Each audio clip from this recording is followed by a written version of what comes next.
Lu tuh yang susah selama kerja di Stockbit sebagai product designer apa tuh? Nah, yang paling susah itu justru ngertiin ininya sih, kayak terms-terms atau istilah-istilah yang adanya di dunia perkantoran gitu. Kan gue tim desain nih, akan bekerja sama dengan tim developer. Gue bingung ya, maksudnya iya sih, gue tau lah sekarang teknologi cepet, ya kan, perkembangan zaman cepet, digitalisasi cepet banget gitu kan, apa-apa semua sekarang udah teknologi. Juga Berarti kerjaan lu luas banget ya? ya secara Hampir industri kemana aja bisa lo, gue bilang lo. kayak kemarin di bulan berapa ya, gue lupa. Di tahun kemarin atau tahun ini ya? Apple, brand Apple itu kan baru ngeluarin Vision Pro VR. Oh, yang seolah-olah Iya, kita ada soalnya di kita dalam ada di itu gitu dunia. ya? Nah itu kan ada desainer juga yang ngedesain dunia di dalamnya itu kan. Oh, nah itu produk Itu produk desainer. bidang lu tuh.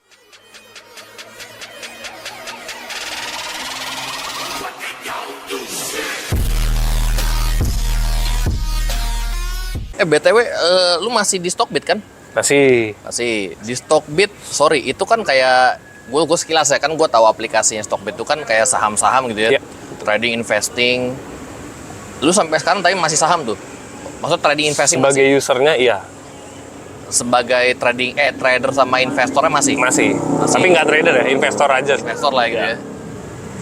Diwajibin nggak misalnya kayak gini, lu kan kerja Stockbit, apa emang lu pokoknya kalau mau investing di sini nggak boleh di aplikasi lain kayak gitu nggak atau gimana? Sebenarnya nggak diwajibin sih, tapi kan nggak etis ya kalau lu karyawan sana, lu Yang lain tuh ya. iya, dan sehari-harinya juga lu akan megang produk, akan megang fitur yang di dalam aplikasi itu. Kalau lu nggak kenal, ya lu nggak bisa sayang sama produknya gitu. Benar. Harus kenal ya produknya. Harus kenal sama produknya juga. Posisi lu apa sih? Yang gue kan lu kan suka kayak UI UX gitu yang bikin bikin tampilan yang gitu atau gimana? Iya, gue sebagai UI UX designer, orang bilangnya ya kalau di divisi profesionalnya namanya product designer. Gue ngedesain produk. Gitu. Sorry, sama nggak tuh sama Sama. UI UX design sama product designer ya? Sama, kayak misalnya lu di cafe atau di perusahaan food and beverage, lu jadi product designer, lu ngedesain produknya kan, lu ngedesain gelasnya kayak gitu. Tapi bedanya gue dalam bentuk digital aja gitu. Nah, kalau tadi aplikasi. kan F&B itu contoh nih, misalkan gue nggak sebut restoran lah, misalnya nih restoran inilah gitu ya. Produknya makanan tuh. Nah, kalau lu gimana? Itu kan produk digital tuh. Gue nggak kebayang produknya apa tuh? Produknya aplikasi secara visual yang bisa user akses, yang bisa user gunakan untuk, dalam hal ini kan investasi saham kan, gitu. Salah satu contohnya? Sama reksadana. Kayak contohnya misalnya lu perlu beli dan jual saham satu emiten ya, ABCD misalnya gitu. Gua yang akan tim gua yang akan brainstorm flow yang terbaik itu gimana sih kalau orang mau beli saham atau jual saham gitu. Grafiknya? Bukan. Jadi journey user dari awal, dari nol. User baru buka aplikasi, gue pengen beli saham ABCD. Gue harus pencet apa dulu, apa yang harus gue tahu, itu harus dilihatin kan. Oke. Jadi step by step kayak gitu ya? Step by step orang mau beli atau jual saham atau fitur terkait lainnya gitu. Itu gue yang mikirin, kami yang nanti desain sampai end journey usernya. Sampai sahamnya dia kebeli, udah dia aman gitu. Dan misalnya itu satu fitur ya, jual beli saham gitu. Itu satu fitur produknya jual beli saham gitu ya? Ya, misalnya begitu. Jadi orang tuh kalau misalnya kayak gue nih, gue pengen investasi pakai Stockbit gitu ya. Gue investasi, nah gue masih ngeklik apa, abis ngeklik apa, kayak gitu ya? Betul. Oke. Termasuk susah nggak? Ini kan yang gue tahu ya, lu kan nggak tahu nih berkaitan nggak, lu kan waktu kuliah teknologi pendidikan. Bukan, pendidikan luar biasa gue. Lu mau teknologi pendidikan? Teknologi pendidikan, ada teman kita satu lagi ada, bukan gue. Gue kan lu teknologi pendidikan? Bukan, pendidikan luar biasa gue, guru SLB. Oh iya. Nggak, ini gue baru tahu ya. Iya. Terus lu gimana? Kalau gue tadi mikir teknologi pendidikan, mungkin masih nyambung. Ya. Tapi banyak orang juga bilang gitu sih, gue SPD kan, gelar SPD. Ya orang pasti bilangnya, lu kalau nggak teknologi pendidikan ya paling manajemen pendidikan lah gitu. Iya, gue aja mikir gitu. Iya kan? Tapi ya sebenarnya nggak, pendidikan luar biasa, guru SLB yang emang desain tuh hobi sih dari awal gitu. Desain, musik tuh hobi dari SMP lah gitu ya. Jadi ya emang belajar sendiri. otodidak. Sama sekali lu nggak kursus nggak apa gitu? Seminar atau apa gitu? Nggak, sampai seminar nggak sih. Karena emang uang waktu itu terbatas gitu untuk sertifikat mahal cuy.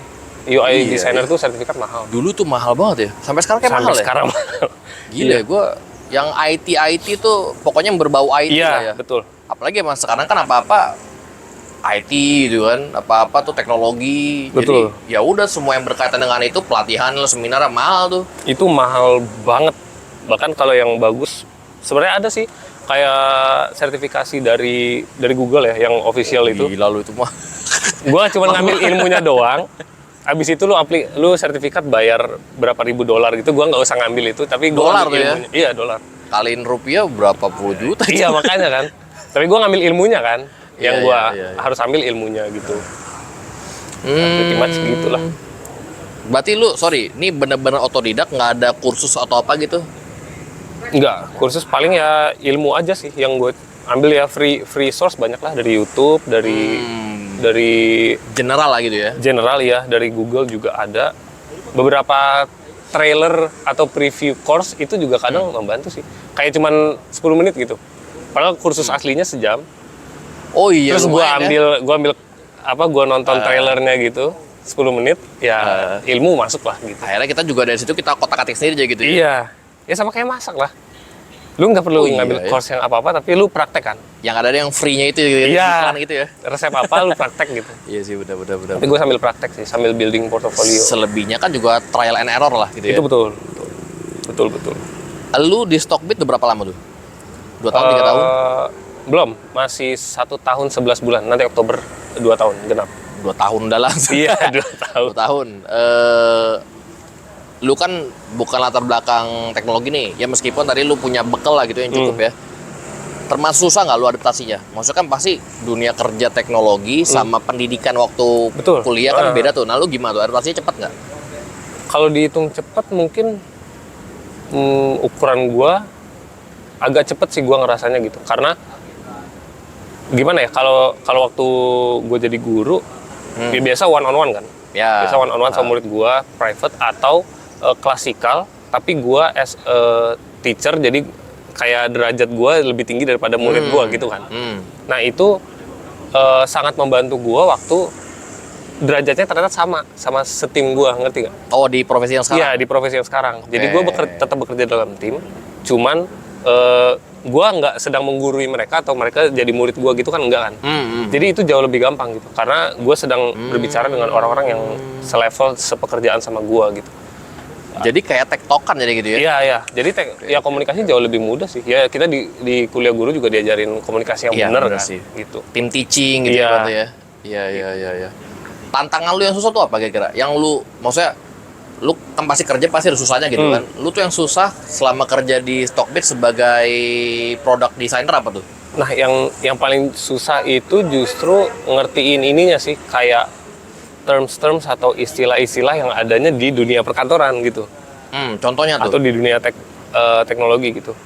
Kayak misalnya kalau di pekerjaan kami, di pekerjaan gue itu, kan gue tim desain nih, akan bekerja sama dengan tim developer.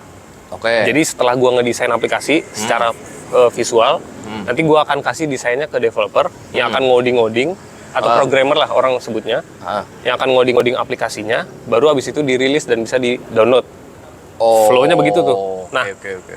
gue paham flow itu secara kasar gitu. Tapi ternyata di dalam dunia profesionalnya ada istilah-istilah yang sangat teknikal gitu.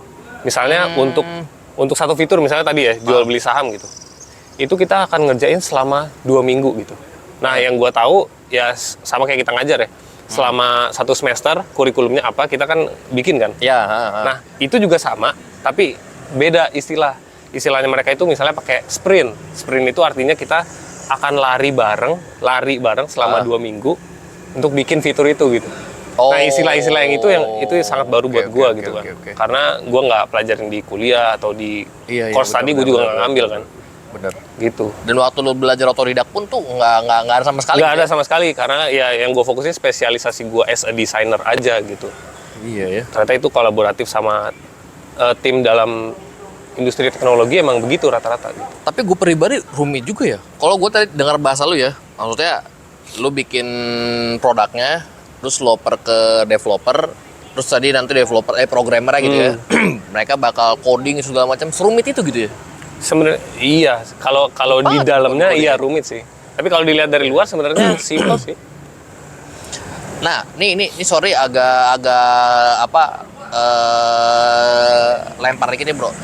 Tadi kan ada tentang coding ya. Lu setuju nggak nih? Jadi gue kan belum guru nih ya.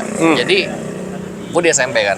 Di SMP nih, ini kalau sudut pandang gue ya. Di SMP tuh anak-anak kan ada pelajaran komputer. Namanya bukan komputer sih. Dulu kan namanya kita kan TIK gitu kan. Iya betul. Pelajaran sekolah tuh. Sekarang namanya informatika. Tapi bukan kayak ngajarin ngetik Word gimana, Excel gimana, enggak. Oh beda. Ngajarin, kalau kita dulu itu tuh. Iya dulu kita ya gitu. kan gambar pakai paint gimana gitu kan. Sekarang tuh, ini SMP bayangin ya. Sekarang tuh malah ngajarin coding. Oh iya. Gue nggak tahu ya Pak. Tadi gue makanya sedikit nyambung sama yang tadi kerjaan lu ini. Emang kan ke depan, ya gue sih baca-baca ya, UI UX designer ini emang bener-bener termasuk yang bakal dibutuhin banget lah. Karena semuanya apa-apa digital. Nah tadi yang lu bilang tadi kan maksudnya orang tuh butuh banget ngertiin step by step gimana gitu kan tiap produk digital yang ada gitu.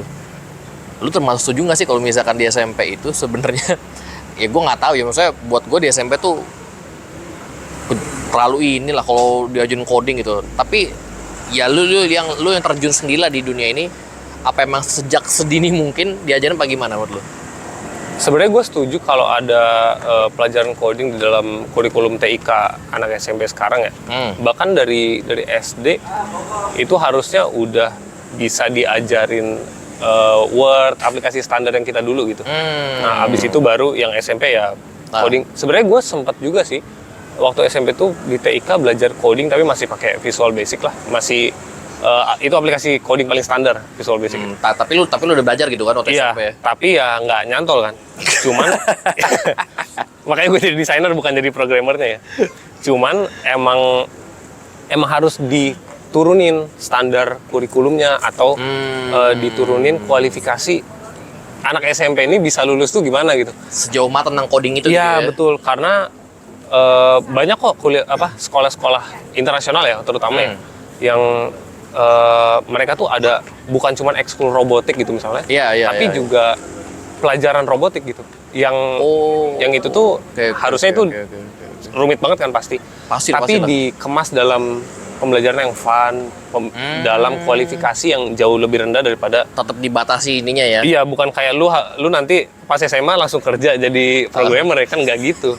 Tapi harus belajar dari dasar dulu gitu. Ini takutnya yang tadi lu bilang gitu ya, pelajarin sih akhirnya nggak ada yang nyangkut. Iya, nggak ada yang nyangkut. Soalnya gue dulu kayak begitu. Diajarin kayak oke, coding tuh begini, ntar lu bakal bisa bikin aplikasi. Tapi gue masih SMP kan? masih pelangap-pelangap. Kayak gue mikir, gue bingung ya, maksudnya iya sih, gue tau lah sekarang teknologi cepet ya kan, perkembangan zaman cepet, digitalisasi cepet banget gitu kan, apa-apa semua sekarang udah teknologi. Absen yang dulunya manual ya kan, betul. Sekarang kayak misalkan gue di kantor nih, gue absen aja fingerprint itu langsung nge-link kemana-mana tuh. Betul. Cuman kalau gue bilang sampai, ya gue nggak tahu lah maksudnya kenapa pertimbangan sampai ke situ gitu ya. Ya tapi gue setuju yang kayak lu bilang sih, oke diadain coding, cuman batasnya diperhatiin lah. Karena jangan sampai akhirnya ada pelajarannya, ada materinya, tapi anak nggak nyantol. Nggak nyantol sama sekali. Ya namanya buang umur sih. Kayak gitu buang umur namanya. Gitu. Termasuk lu kerja di Stockbit itu termasuk termasuk betah nggak? Betah tuh dalam arti gini, maksudnya kan daily work lu paling tahu lah ngapa-ngapain aja. Nah lu oke nggak dengan daily work yang kayak gitu, yang kayak sekarang ini?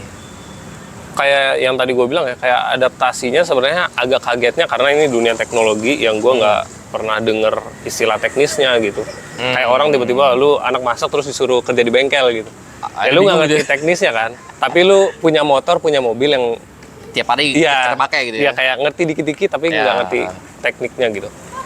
Ya akhirnya bisa adaptasi itu bikin gue enjoy sih dalam pekerjaannya gitu. Apalagi divisi gue adalah divisi yang isinya anak-anak muda gitu, jadi yang kayak gitu ya.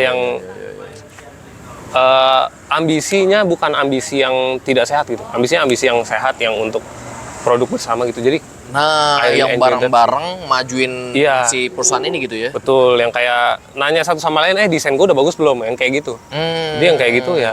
Jadi bukan yang mau tampil akhirnya Iya. ikut yang lain gitu ya. Ya betul. I really enjoy sih. Lu pertama kan tadi gue sedikit tangkap yang lu bilang tadi, lu kan adaptasi nih dengan bahasa-bahasa yang lu sama sekali belum pernah dengar gitu kan. Otomatis kan lu nanya nih, Bang atau Kak gitu ya, nih apa sih maksudnya, nih apa sih maksudnya. Lu kebanyakan nanya pernah nggak ada dimarahin? Ini kebanyakan nanya nih gara-gara nih, pernah nggak dimarahin tuh?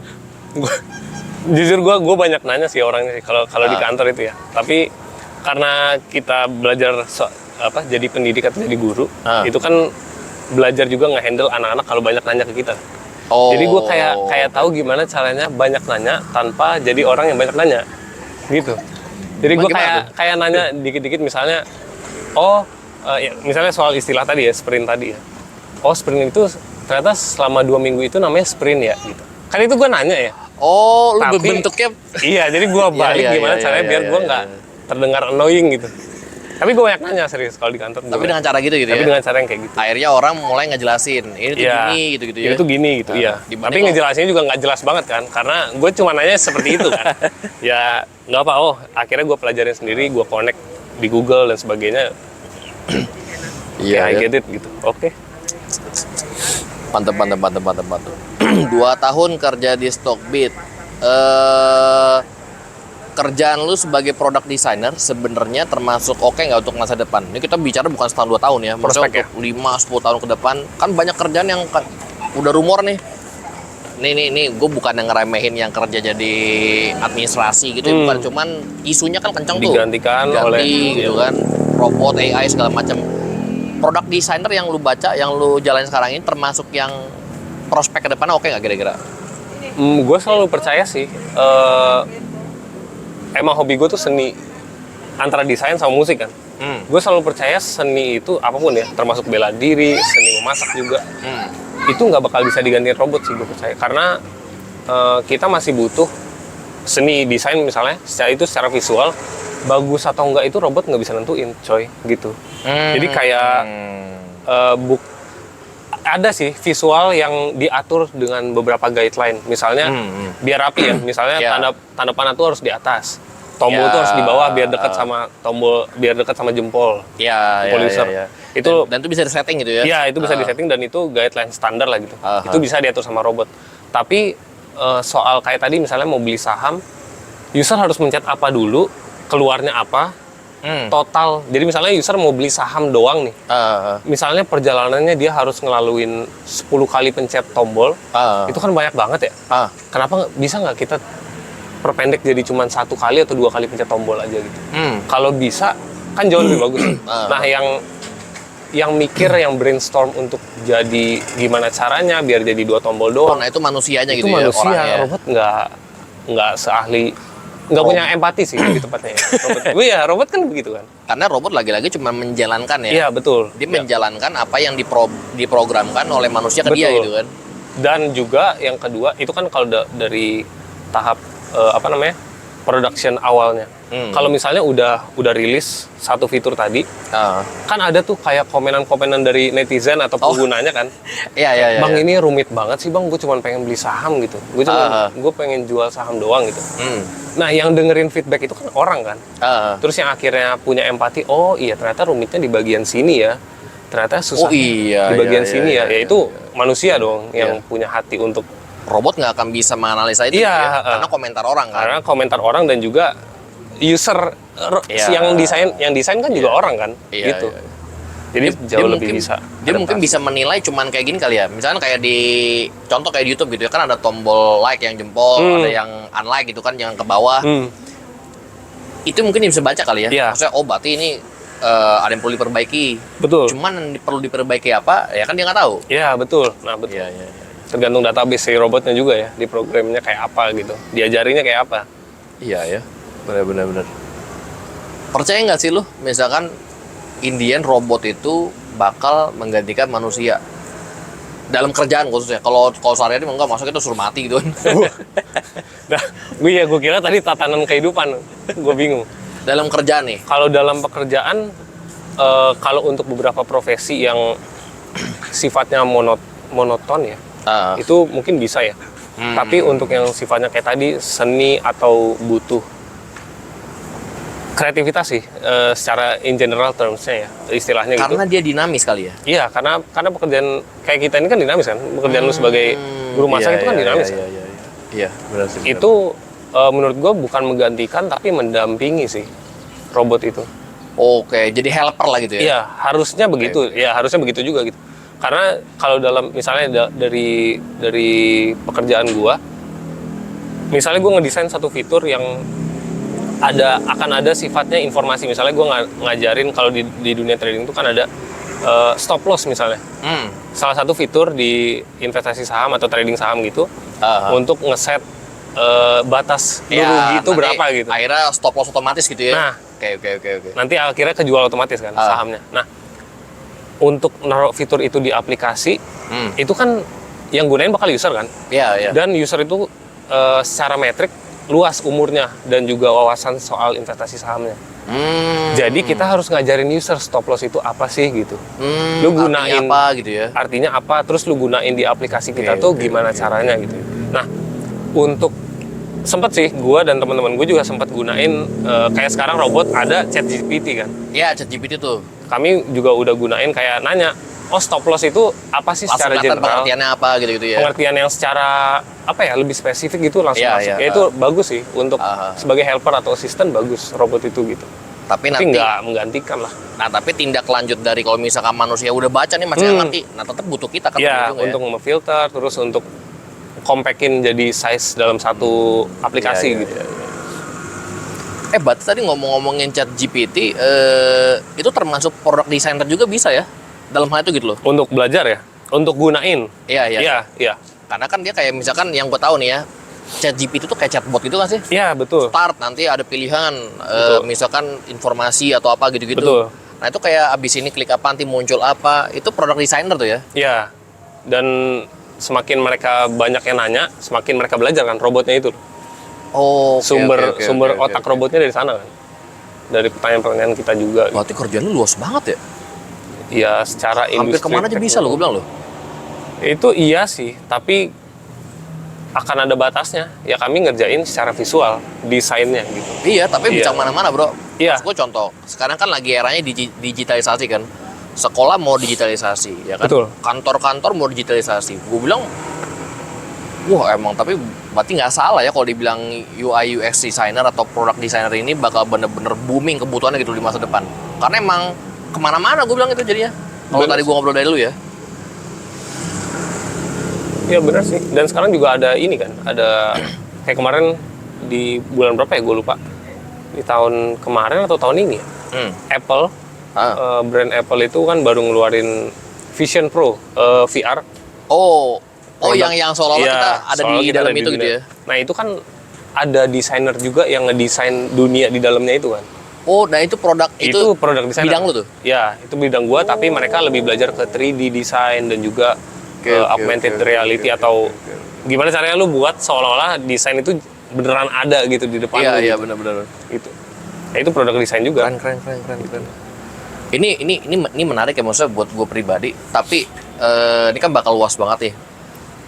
Kalau lu misalkan boleh pesen sama teman-teman nih yang nonton YouTube gua, kalau misalnya ada yang pengen nih jadi kayak lu juga product designer, kalau gue sih mikirnya susah banget ya. Tapi lu kan karena enak, lu kan dari kecil kan udah hobi gitu kan, lu udah ngulik-ngulik gitu kan.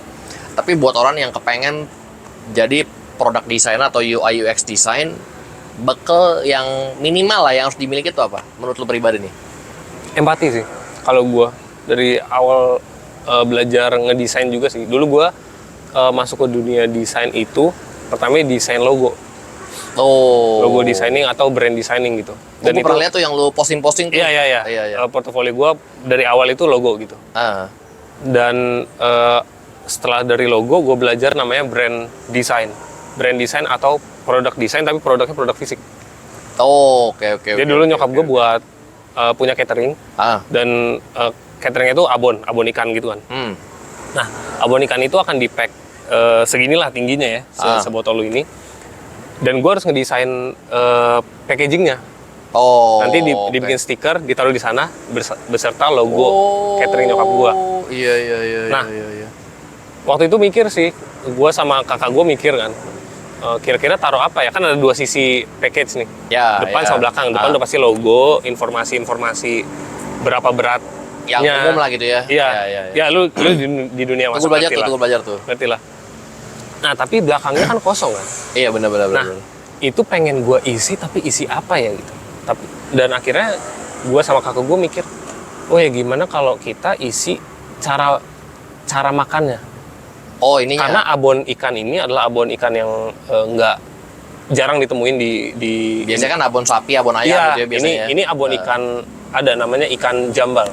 Ikannya itu Oke. asin banget. Bali ya? Not necessarily Bali sih, cuman agak tradisional emang. Oh, oke. Abonnya gitu. Nah, ini abonnya asin banget. Jadi kalau lu cemilin kayak abon sapi itu enggak, itu lu bakal kasinan deh. Darah tinggi kan lu ya? Iya. Nah, makanya di belakangnya itu akhirnya gue bikin oke, kalau gitu bikin cara makan yang cuma 3 step cara makannya. Lu ambil nasi sepiring, nasi panas, lu tuangin abonnya, terus silakan menikmati, gitu doang. Kayak lu baca step Indomie, masak Indomie, di belakangnya kan ada tuh. Nah, tapi untuk menuju ngisi apa di belakang itu kan perlu empati kan. Kayak user yang akan beli produk kami ini, Oke. selain butuh nama cateringnya atau logo cateringnya, Iya. terus ada ingredientsnya apa, terus berat produknya, berat produk makanannya berapa gram, apa yang bisa bikin kayak eye catching, terus bisa gampang diingat gitu. Dan emang lagi-lagi dari empati itu emang kayaknya nih orang bakal butuh nih. Iya gitu. Makan abon tadi ikan gitu kan nggak asal makan gitu ya. Nah, bener. Dan lu kepikir karena nih asin, pasti orang mikir nih gimana caranya supaya tetap enak meskipun asin. Betul. Ya Empati ya. gitu. Ya empati sih. Bekal pertama ya kalau lu mau ngedesain sesuatu yang akan digunakan oleh orang lain yang bukan kita gitu. Jadi ya makanya tadi di awal gue juga bilang gue adalah user dari produk yang gue bikin sendiri. Gue investasi saham ya pakai aplikasi gue sendiri gitu. Akhirnya lu kenal gitu ya. Oh Iya. ternyata ini rumit nih. Iya karena ya ini rumit, terus kayak ada ini kayaknya kurang bagus deh kalau warnanya ini gitu. Ya akhirnya gue sampein ke tim gue gitu. Ya kayak begitu. Empati itu sih yang Empati itu terbesar. gitu ya. Iya. Karena dari empati itu juga akhirnya kalau gue lihat ya dari lu pribadi cerita lu, itu yang akan mendorong nggak sih kira-kira mendorong kita untuk akhirnya kita tuh belajar lagi. Iya, Ini betul. caranya biar nggak gini gimana sih? Betul, gitu kan. betul. Bener banget. Akhirnya ya gue cari juga, ya ada beberapa misalnya masukan dari bukan netizen ya, user aplikasi gue. Karena candaan gue kalau di divisi gue, selain kami jadi product designer, kami itu juga jadi customer service. Kenapa tuh? Jadi kayak orang, J gimana nih? Oh ada keluhan ke Iya, gue nggak bisa narik, gue nggak bisa jual saham gue. Kenapa nanya ke gue? Kan ada customer service kan. Jadi kayak CS jadi. Iya, jadi kayak saya kan. Ya tapi mereka tahu kami yang ngedesain gitu kan. Iya. Jadinya oh iya juga ya, ini ribet ya. Akhirnya gue sampein lah ke tim gue, oh ini tuh ribet, kayaknya bisa kita bikin kayak begini deh gitu. Ya, Iya. yang kayak gitu-gitu kan perlu empati kan. Perlu kalau bahasa Inggrisnya tuh putting yourself in someone's shoes gitu. Kita pakai sepatu orang gitu, kita ada di posisi orang gitu. Nah, kita ngerasain gitu. Kita ngerasain. Nggak enaknya di mana, Iya. terus gimana ngerubahnya gitu. Iya, ya. betul. Oke. Bro, thank you banget nih. Gue udah banyak ngobrol sama lo nih tentang product designer. Mungkin teman-teman nanti kalau yang kepengen mau jadi product designer, nih bisa kontak teman gue. Dia udah berpengalaman gitu ya. Tadi udah cerita lah. Gue pribadi, gue nggak sanggup lah. Gue nggak tahu. Emang beda panggilan. Beda panggilan kayaknya. Iya, beda panggilan pekerjaan lah. Tapi kalau lu pada emang udah suka sama hal yang berbau IT, terusin gitu ya. Nah mungkin bisa kontak teman gue juga. Bro, lu mau promosi nggak IG lu apa nih? Kira-kira nanti gue cantumin. Oke. IG gua, aduh susah di-pronounce. P.jr, PHI.jr. PHI.jr. Oke, nanti gue cantumin di kolom deskripsi. Jadi kalau mau tanya-tanya boleh ya. Nanti kalau ada yang mau Boleh, tanya ke lu ya. Kalau misalkan ada yang nanya tengah malam boleh ya. Boleh. Gua suka begadang emang. Iya. Nah nanti kalau misalkan lu juga pada mau misalkan belajar saham, tadi kan kita dikit-dikit belajar ngomongin saham ya. Iya, aplikasi gua soal saham. Nanti jangan lupa di video selanjutnya gue bakal bahas juga bareng temen gue ini tentang saham, macam-macam lah pokoknya. Oke, Jangan lupa like, share, dan subscribe YouTube gue ini. Dan kalau kalian kepikir mau gue bahas sesuatu, silakan kalian leave komen di kolom komentar supaya gue tahu nih kira-kira gue butuhnya apa. Kayak tadi kali empati kali ya. Boleh. Butuhnya apa nih? Oke, thank you semua. See you next video. Thank you. Jangan lupa subscribe obrolan Gen Z. Yo.